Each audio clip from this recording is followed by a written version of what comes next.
September the 7th, 2023, almost 9 o'clock, starting to get dark at night. I wanted to give a quick update on the barn here. As you can see, we now have electricity. What a goat rope that was, but thank God.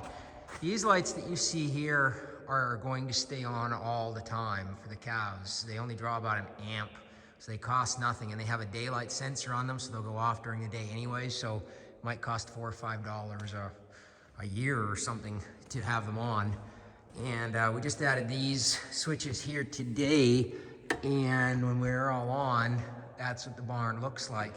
You can see here is the beginning of the line feeder. So that door there and that observation window, as well as the doorway down there, will be the fodder room, which is now coming together, although it's probably pretty gloomy in there. And you will step out of this door.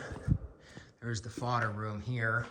As you can see, it's coming along nicely, and feed cows in a trough right here, and the cows will have that space. The guardrail is now all up so that hopefully the sides can be scraped clean with the skid steer and hopefully not cause a bunch of damage to the plywood.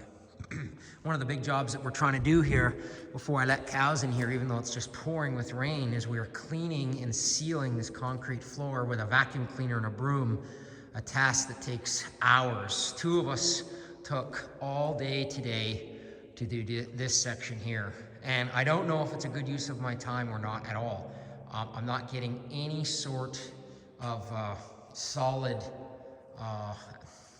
information on that. Lots of advice, lots of opinion, but the problem that I have is that there are cracks in this concrete, and the cows are going to obviously be urinating on it. And when it freezes, it's going to damage the concrete. And if we don't do it now, we'll never, ever do it, because once the cow manure is on this barn floor, it'll never be clean again as long as I live. So it's a one-time thing. It's costing thousands of dollars in concrete sealer, but I have no idea if it's a total waste of my time or not.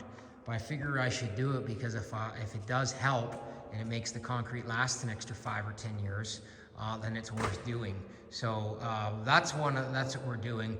There's still quite a few things to do in here as well, like paint that wall, put the doors in, build a line feeder, seal the floor. But all in all, I'm thinking that this barn should be basically done by the end of next week, with the exception of the fodder room, which is going to take several weeks to wire, paint, do all that sort of thing. So I'm really looking forward to getting my cows in here.